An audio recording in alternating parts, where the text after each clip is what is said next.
ఛానల్ని లైక్ చేసి సబ్స్క్రైబ్ చేసుకోండి. అలాగే మీ విలువైన అభిప్రాయాన్ని కామెంట్ ద్వారా తెలపండి. Please subscribe and support my channel. Hi అండి, వెల్కమ్ టు అవర్ ఛానల్. నేను ఇప్పుడు చదివి వినిపించబోయే కథ ఓడిపోయాను పార్ట్ 2 లాస్ట్ పార్ట్ చదవబోతున్నాను. పార్ట్ 1లో రాజా బొంబాయిలో క్రికెట్ ఆడడానికి వెళ్తాడు. అక్కడ కూడా చాలా తీవ్ర స్థాయిలో జరుగుతూ ఉంటుంది. కామెంటరీ వినకూడదని అనుకుంటూనే సుజాత వింటూ ఉంటుంది. ఈ లోపల పోస్ట్ మ్యాన్ వచ్చి ఉత్తరం గిరాటెట్టి వెళ్తాడు. సుజాత వెళ్ళి ఉత్తరం తీసుకుని చూస్తుంది. కవర్ పైన దస్తూరి చూస్తుండగానే రాజా తీరికెక్కడ దొరికిందో పాపం ఉత్తరం రాశాడని ఉప్పొంగిన హృదయంతో సంతోషంతో వణుకుతున్న చేతులతో కవరు చించుతుంది. తర్వాయి భాగంలోనికి వెళ్దాం. సుజా, నేను కావాలని హైదరాబాద్ మీద నుంచి బొంబాయి వెడుతున్నాను. రేపు సాయంత్రం ఏరోడ్రోమ్లో కొద్దిసేపు ప్లేన్ ఆగుతుంది. ఆ కొద్దిసేపట్లో నువ్వు కనిపించు సుజా. ఆనాటి నీ మొహం నన్ను పిచ్చివాడిని చేస్తుంది. ప్లీజ్ తప్పకుండా వస్తావు కదూ? నీ రాజా. PS, ఒకవేళ నువ్వు రాకపోయినట్టయితే నన్ను మన్నించలేదని, ఎప్పటికీ మన్నించవనే అనుకుంటాను. సుజాత హృదయం మీద ఎవరో మంచు ముద్ద పెట్టి నొక్కినట్టయింది. తారీఖు చూసింది. 5-6 రోజుల క్రింద అందవలసిన ఉత్తరం అది. పోస్టల్ వాళ్ళ ధర్మం అని ఇప్పుడు అందింది. ఎలా? ఎంతమంది రోజుకి అపార్థాలకు గురి అవుతున్నారు. తనకి ఉత్తరం అందలేదంటే రాజా నమ్ముతాడా? సుజాతకి నీరసం వచ్చేసింది. ఆఖరి రోజు ఉభయ దేశాల మధ్య స్కోర్స్లో పెద్ద వ్యత్యాసం లేదు. ఆస్ట్రేలియన్స్ ప్రాణాలకు తెగించినట్టు ఆడుతున్నారు. ఇండియన్ టీం కూడా అలాగే ఉంది. ఎవరు గెలుస్తారో చెప్పడం కష్టంగా ఉంది. క్షణాలు దొర్లుతున్న కొద్దీ ఎదురుగుండా కూర్చుని చూస్తున్న వాళ్ళు, పరోక్షంగా కూర్చుని వింటున్న వాళ్ళు ఊపిరి బిగపట్టుకుని ఎదురు చూస్తున్నారు. సుజాత నరాలన్నీ బిగపట్టుకుని రేడియోలో వినిపిస్తున్న కామెంటరీ వింటుంది. భగవాన్, ఈ ఆఖరి క్షణాల్లో రాజా ఓడిపోకూడదు, గెలవాలి, గెలిచి తీరాలి. హిందూ దేశానికి గర్వకారణం కావాలి. వాసు స్నేహితులు రెప్పవాల్చకుండా ఊపిరి పీలిస్తే ఆగిపోతుందేమోనన్నంత భయంగా కూర్చుని వింటున్నారు. ఉన్నట్టుండి పెద్ద గోల, కేకలు, అరుపులు. కామెంటరీ వినిపించడం మానేసింది. ఏమిట్రా, ఏమైంది? వాళ్ళు గెలిచేశారా? సుజాత తమ్ముణ్ణి ఆదుర్దాగా అడిగింది. లేదు, రాజా కాలు స్లిప్ అయి పడ్డాడట. వాసు రేడియోని కౌగిలించుకుని వింటున్నాడు. క్రమేపీ రేడియో గోల తగ్గి కామెంటరీ వినిపించసాగింది. అంతవరకు ఉత్సాహంగా అరుస్తూ చెప్తున్న అతని స్వరం విషాదంగా మారిపోయింది. రాజా బౌండరీ దాటబోతున్న బాల్ని ఎగిరి పట్టుకుని అవతల కెప్టెన్ని అవుట్ చేశాడు. కానీ కాలుజారి పడిపోయాడు. బలంగా దెబ్బలు తగిలాయి. క్రింద పడకముందు బాల్ పక్కనున్న అతనికి మెరుపులా చురుగ్గా అందివ్వకపోతే కెప్టెన్ అవుట్ అయ్యేవాడు కాదు. అవతల టీంలో అసలైన మనిషి అవుట్ అయ్యాడు. రాజాకు బలంగా దెబ్బలు తగిలినట్టున్నాయి. చుట్టూ అందరూ గుమికూడారు. డాక్టర్ పరిగెత్తుకొచ్చాడు. ఆడిటోరియంలో ఉన్న జనాన్ని రాజా దగ్గరికి వెళ్ళనివ్వకుండా ఆపడానికి పోలీసులు చాలా కష్టపడుతున్నారు. మళ్ళీ కామెంటరీ ఆగిపోయింది. పెద్ద గోల, కేకలు, అంతా గొడవగా ఉంది. కూర్చున్న చోటు నుంచి హఠాత్తుగా లేచి నిలబడిన సుజాత మెల్లిగా మళ్ళీ కుర్చీలో వాలిపోయింది. ఏమిటది? ఆఖరి క్షణంలో ఎందుకిలా అయింది? దెబ్బలు తగిలాయా? భగవాన్, రాజాని బయటకు తీసుకెళ్ళిపోయారు. ఇక మిగిలింది మనకి కొద్ది టైం. మన వాళ్ళు జాగ్రత్తగా ఆడితే గెలిసే సూచనలున్నాయి. మళ్ళీ వినిపిస్తోంది కామెంటరీ. రేడియో వదిలిపెట్టేసి వాసు హఠాత్తుగా లేచి వచ్చి గుప్పిళ్ళు బిగించి అక్కగారి మీద పడి నీడిస్తే కొట్టింది. నీ ఏడిపే, నీ శనే, అందుకే పడిపోయాడు అని కొట్టడం ప్రారంభించాడు. నేనేం చేశానురా? ఈ లోకంలోకి వస్తోంది సుజాత. ఏం చేయలేదు.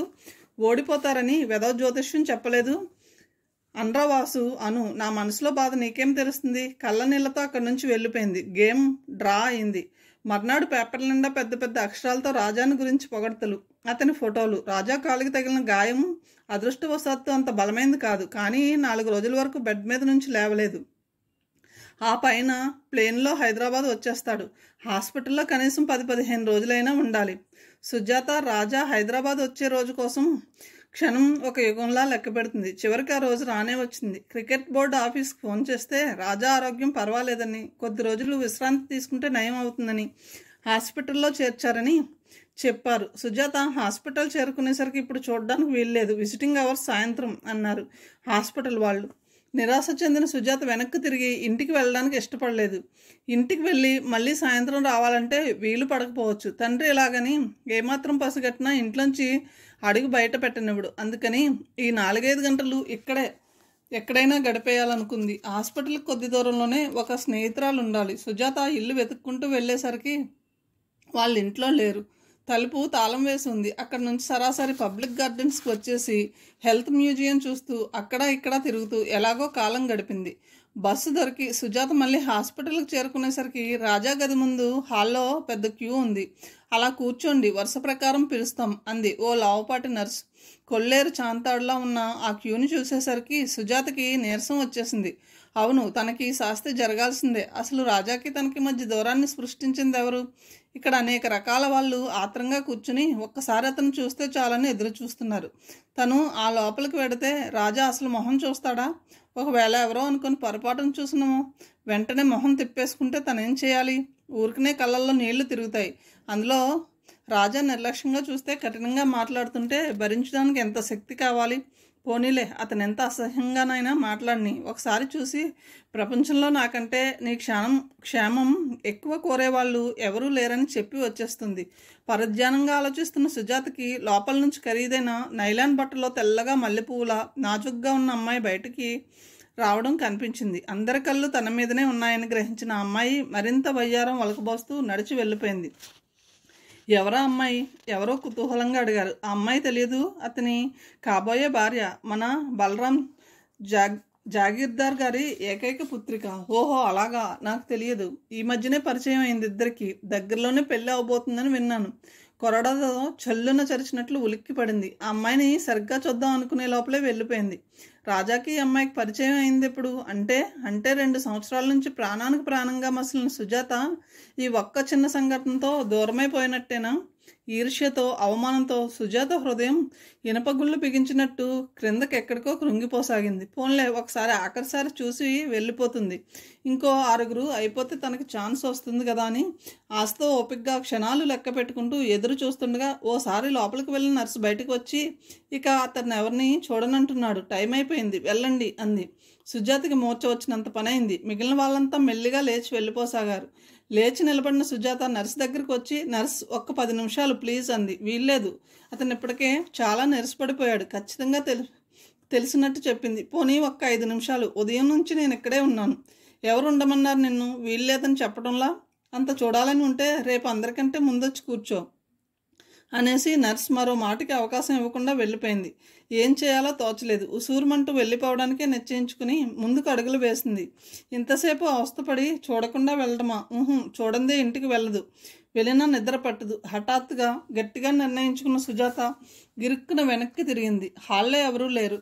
గబగబా లోపలికి వెళ్ళింది. లోపల కారిడార్లో మళ్ళీ ఆగిపోయింది. 2 వైపులా వరుసగా కనిపిస్తున్న ఈ గదుల్లో రాజా గది ఏది? ఇంతలో చేత్తో థర్మామీటర్తో అటే వస్తున్న ఇంకో నర్స్ నవ్వుతూ ఎవరు కావాలి అంది. అదే, అతను దెబ్బలు తగలలేదు, క్రికెట్ ప్లేయరేనా? అవునన్నట్టు చప్పున తలూపింది. నేను అప్పుడే అనుకున్నాను. అదిగో ఆ చివరి గది, వెళ్ళండి. మీ కాలేజీ విద్యార్థులంతా అతని కోసం కలవరించిపోతున్నట్టున్నారే. అదృష్టవంతుడు మొత్తానికి అని నవ్వుతూ వెళ్ళిపోయింది. ఒకసారి గట్టిగా ఊపిరి పీల్చుకున్న సుజాత నర్సు చూపించిన గదివైపు నడిచింది. నడుస్తున్నంతసేపు ఏ మూల నుంచి ఆ లావాటి నర్సు వచ్చి పడుతుందోనని భయం గుండెల్లో పీకుతూనే ఉంది. తడబడుతున్న అడుగులతో గుమ్మంలోకి వచ్చి ఆగిపోయింది. గదిలో మంచం మీద ఎత్తుగా పెట్టిన దిండ్లని ఆనుకుని కళ్ళు మూసుకుని వెనక్కి చేరగలబడి కూర్చున్నాడు రాజా. అతన్ని చూడగానే గుండెలు వేగంగా కొట్టుకోసాగాయి. కళ్ళు మూసుకుని ఉన్న అతను ఏదో ఆలోచిస్తున్నట్లున్నాడు. నుదుటి మీద సిలువ ఆకారంలో ప్లాస్టర్ ఉంది. ఎడమ చేతికి మోచేతి దగ్గర బ్యాండేజీ ఉంది. రక్తం లేనట్లు మొహం తెల్లగా పాలిపోయింది. ఎప్పుడు నున్నగా నిగనిగలాడే గడ్డం మాసిపోయి గరుకు తేలినట్టు దూరానికి కూడా స్పష్టంగా తెలుస్తుంది. ఆ పరిస్థితుల్లో అలా మంచం మీద నిస్సహాయంగా కూర్చుండిపోయిన రాజాను చూసేసరికి సుజాత మనసు వేదనతో విలవిల్లాడిపోయింది. దీర్ఘాలోచనలో మునిగిపోయినట్టున్న అతను ఒకసారి నిట్టూర్చి నర్స్ అంటూ ఏదో చెప్పడానికి కళ్ళు తెరిచిన వాడల్లా గుమ్మంలో కనపడిన సుజాత వైపు తెల్లబోయి చూస్తూ ఉండిపోయాడు. సుజాత నోట్లోంచి మాట పెగలలేదు, అడుగు ముందుకు పడలేదు, స్థానంలో నిలబడిపోయింది. సుజా అస్పృష్టంగా తనలో తను అనుకుంటున్నట్టు అన్నాడు. అతను చూస్తున్నది కళా నిజమా అనుకుంటున్నట్టున్నాడు. సుజా లేవబోయి కాలు గుర్తు రావడంతో ఆగి సందేహంగా చేయి చేశాడు. అంతే. ఇంతవరకు తటపటాయిస్తూ భావాల్ని లొంగ తీసుకోవడానికి వ్యర్థ ప్రయత్నం చేస్తున్న సుజాత ఒక్క పరుగులో వచ్చి అతని పక్కన వాలిపోయి అతని చేతిని 2 చేతుల్లోకి తీసుకుని వెంటనే అందులో మొహం దాచేసుకుంది. సుజా, నిజంగా నువ్వేనా? నీరసంగా అడిగాడు.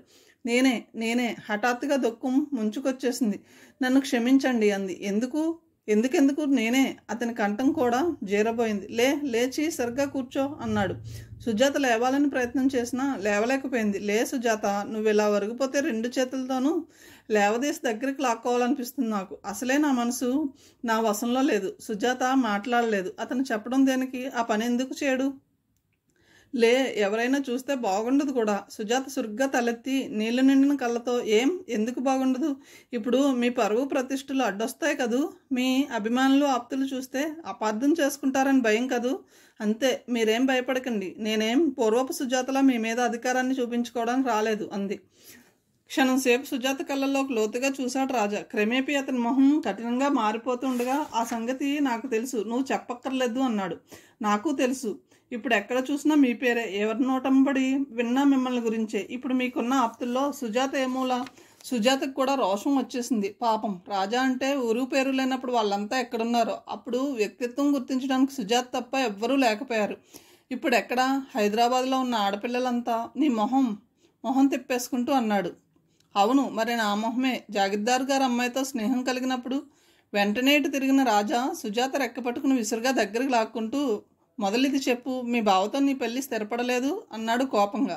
సుజాత మౌనంగా కళ్ళల్లోకి చూస్తుండిపోయింది. చెప్పు, సమాధానం చెప్పవేం?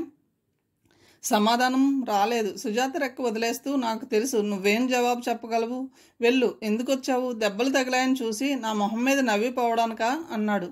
సుజాత మాట్లాడకుండా అతని చేతిని జారిపోనివ్వకుండా గట్టిగా పట్టుకుని మళ్ళీ అందులో మొహం దాచేసుకుంది. వదులు. నువ్వంత తేలిగ్గా జరిగిందంతా మర్చిపోయి మనసు ఎలా మార్చుకోగలిగావో నాకు అర్థం కావడం లేదు. నాకు ఇప్పుడు తెలుస్తుంది. నేను నిన్ను అర్థం చేసుకున్నాను అనుకోవడం, నువ్వు అందరిలా కావనుకోవడం శుద్ధ తెలివి తక్కువ. ఏవేవో ఊహలు నాలో రేకెత్తించి వాస్తవంలో ఓడించావు.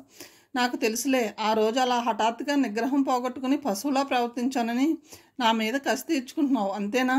ఆ రోజు నువ్వు అలా హఠాత్తుగా వెళ్ళిపోయినప్పటి నుంచి నాకు ఆ క్షణం గుర్తొస్తేనే చాలు మనసు 1000 రంపాలతో కోసినట్టు అనిపిస్తుంది.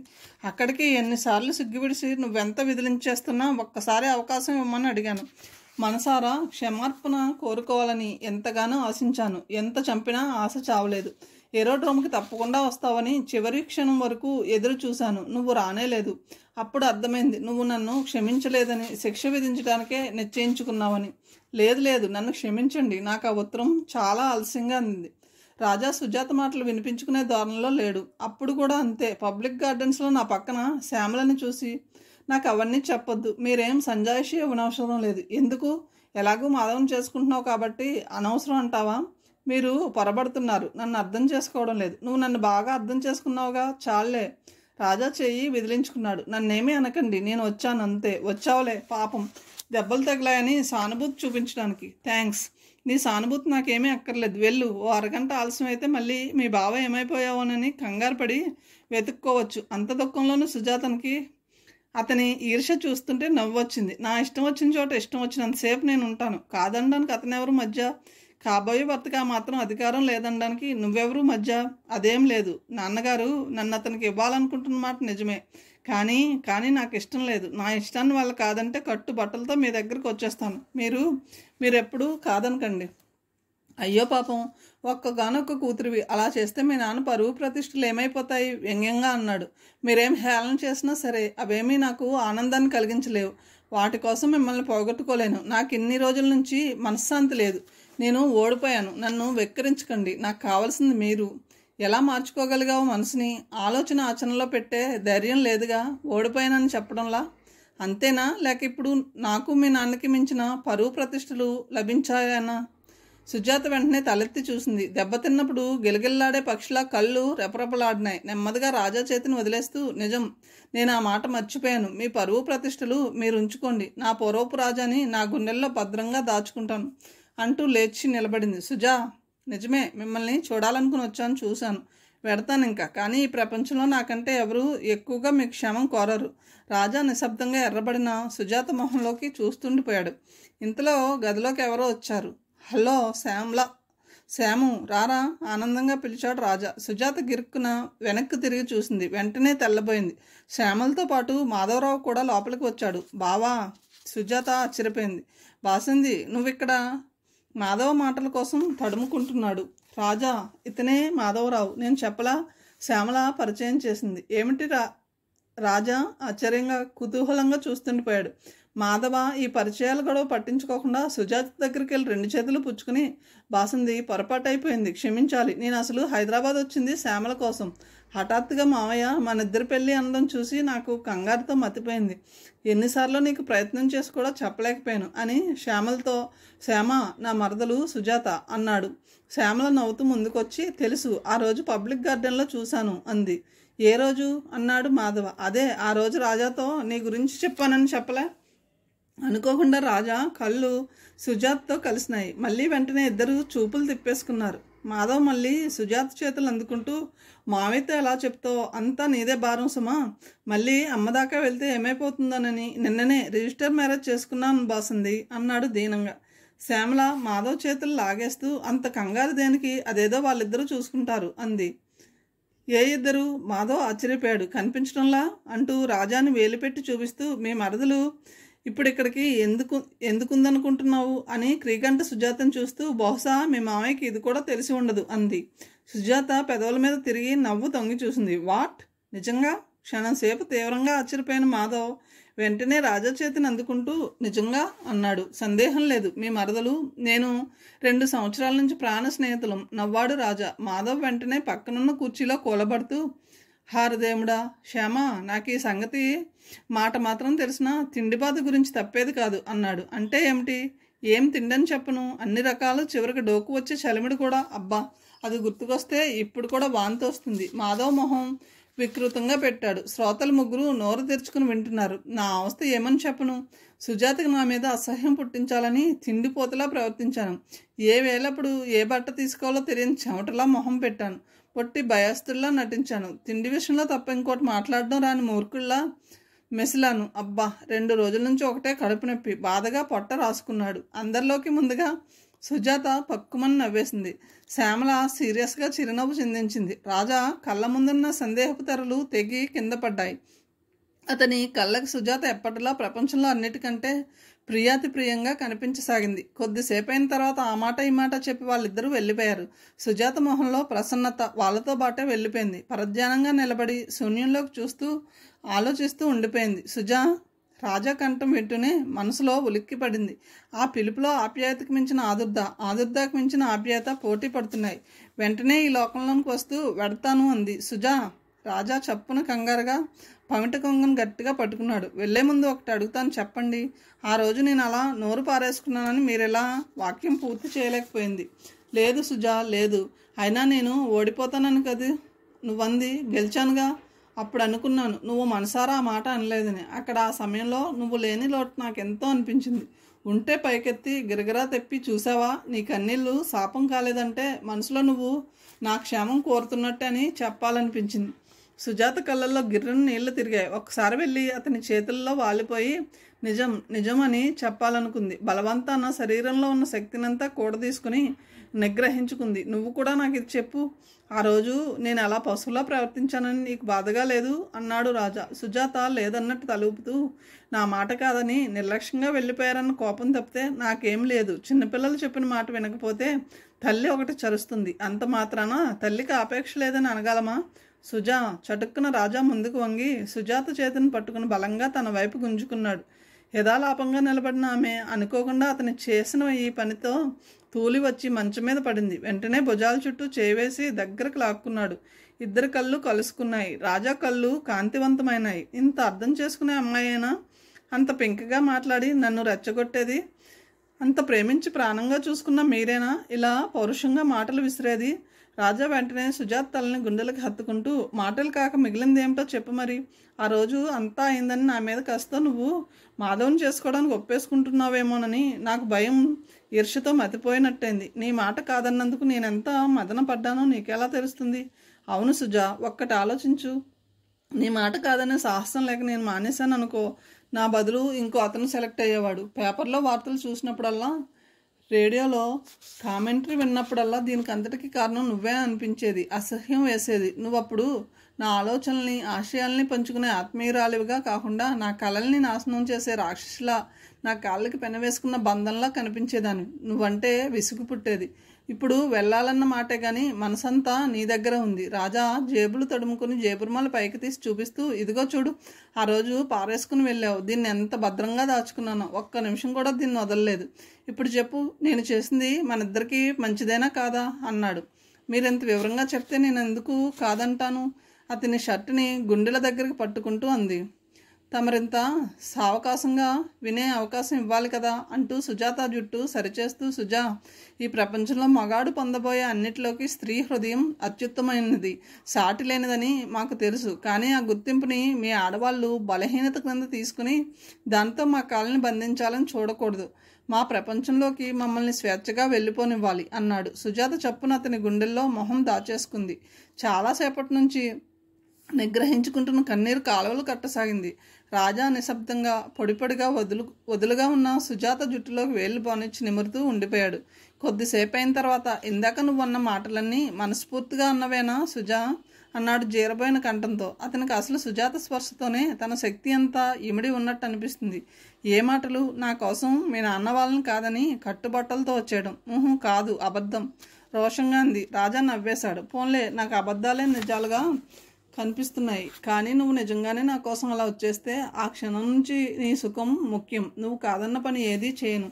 చివరికి నువ్వు వద్దంటే క్రికెట్ కూడా మానేస్తాను. సుజాత వెంటనే చేసి అతని నోరు మూసేస్తూ, లేదు లేదు, ఎప్పటికీ అలానను. మనకి డబ్బు లేదనే బాధ కూడా వద్దు. నేనే ఉద్యోగం చేస్తాను అంది.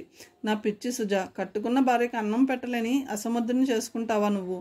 లోకం చేత ఆ మాట నిన్ను పడనిస్తాను నేను. అవిగో ఆ బల్ల మీద ఆ కాగితాలు చూడు. అవన్నీ ఉద్యోగానికి అప్లికేషన్లు. ఒకటి రైల్వే బోర్డు వాళ్ళది, ఇంకోటి రిజర్వ్ బ్యాంక్ ఆఫ్ ఇండియాది, మరోటి పోలీస్ డిపార్ట్మెంట్ నుంచి. నేనేం పని చేయని అవసరం లేదట. వాళ్ళ ఆఫీసులో ఉద్యోగం చేస్తున్నానంటే చాలుట. అన్ని సౌకర్యాలు ఇస్తామంటున్నారు. మన ఇద్దరికి ఏది నచ్చితే నేను దానికి ఒప్పుకుంటాను, సరేనా? సుజాత నిశ్శబ్దంగా అతని హృదయానికి అంటుకుపోయింది. ఇంత వివరంగా ఇంత విశాలంగా ఆలోచించే రాజానేనా తను దూరం చేసుకోబోయింది? భగవాన్! హార్లిక్స్ ప్లీజ్, నర్సు దగ్గుతూ అనడంతో పాటు ఇద్దరూ ఉలిక్కిపడ్డారు. రాజా చప్పున సుజాతని వదిలేశాడు. సుజాత కంగారు పడి దూరంగా జరిగి కూర్చుంది. నా కాబోయే భార్య హార్లిక్స్ అందుకుంటూ సంజాయిషి ఇచ్చుకున్నాడు. ఈ అమ్మాయా? నర్స్ విచిత్రంగా చూసింది. అవును, ఏం? ఈ అమ్మాయి ఉదయం వచ్చి తిరిగి వెళ్ళిపోయింది. సాయంత్రం అందరికంటే ఆలస్యంగా వస్తే టైం అయిపోయింది, వెళ్ళిపోమన్నాను. నమ్మలేనట్టు సుజాతను చూస్తూ అంది. ఏమిటి, నిజంగా? తెల్లబోతూ అడిగాడు రాజా. సుజాత జరిగిందంతా క్లుప్తంగా చెప్పింది. ఏం పనిది పిచ్చిదానిలా ఎండలో అక్కడక్కడా తిరుగుతున్నావా? చిన్న చీటీ మీద పేరు రాసి పంపకూడదు? నేనేమో ఇక్కడ నీకోసం ఇప్పుడు వస్తావు అప్పుడు వస్తావు అని ఒళ్ళంతా కళ్ళు చేసుకుని ఎదురు చూస్తుంటే అందుకే మొహం అలా వాడిపోయింది. ఇందా ఈ హార్లిక్స్ తాగు. వద్దు వద్దు, సుజాత వారించబోయింది. తాగమంటే నిన్ను కాదు. అక్కడున్న నర్స్ని లక్ష్య పెట్టకుండా సుజాత నోటికి హార్లిక్స్ అందించాడు. మిస్టర్ రాజశేఖర్, మీ చేతికి బ్యాండేజ్ ఉందన్న సంగతి మర్చిపోతున్నారు మీరు, దుమదుమలాడుతున్న మొహంతో అనేసి వెళ్ళిపోయింది. క్షణం సేపు నర్స్ మొహంలో కనిపించిన ఈర్ష్యకి సుజాత గుండెలు గర్వంతో ఉప్పొంగినాయి. నిజం, మీ కట్టు అంది అతని చేతి మీద తన చేయి ఆనిస్తూ. ముందు నువ్వు మాట్లాడకుండా తాగు, నసిగాడు రాజా. ఇంత పిచ్చి పిల్లలా తన కోసం ఈ చుట్టుపక్కల ఉదయం నుంచి వాడిపోయిన మొహంతో తిరుగుతుందని తనకేం తెలుసు? ఇక్కడేమో ఎంతసేపటికి ఎవరెవరో వస్తారు కానీ తనకు కావాల్సిన వ్యక్తి రాదాయే. నయం, సమయానికి శ్యామలా మాధవ రాకపోతే ఈ అపార్థాల నీడలు మరింత చిక్కుపడేవేమో. ఈర్ష్యతో గుడ్డిదైన తన మనసు విచక్షణ జ్ఞానాన్ని కోల్పోతే అభిమానంతో రోషంతో సుజాత మరింత తలతిక్కగా మాట్లాడితే వెళ్ళిపోయేది. సుజా, ఇంకెప్పుడైనా ఇలాంటి పరిస్థితులు వస్తే ఎప్పటికైనా నేనే ఓడిపోయినా నీ దగ్గరకు వచ్చేలా చేసుకో, అంతేగాని వద్దు వద్దు, ఇంకెప్పుడు వద్దు. ఒక్క నిమిషం కూడా నేను భరించలేను. అందులో మీరు ఓడిపోయారనడం అస్సలే భరించలేను. గ్లాస్ తోసేసి ఆవేశంగా అతని గుండెల్లో తలదాచుకుంటూ అంది. ఎందుకని? భార్య భర్తలయ్యాక అపార్థాలు రాకుండా ఉంటాయా? తప్పు తెలుసుకుంటే వాటమిని ఒప్పుకోవడంలో తప్పేముంది? ఆశ్చర్యంగా అన్నాడు.